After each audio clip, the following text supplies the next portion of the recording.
You ask Tiger to solve. This deals with linear equations with one unknown. The final result is s equals 3/8.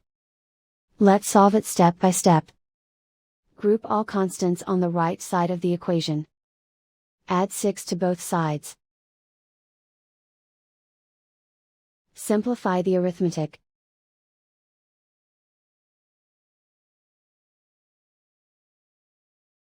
Isolate the s. Divide both sides by 16. Simplify the fraction. Find the greatest common factor of the numerator and denominator.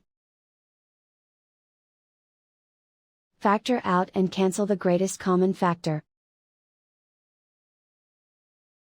And so the final result is s equals 3/8.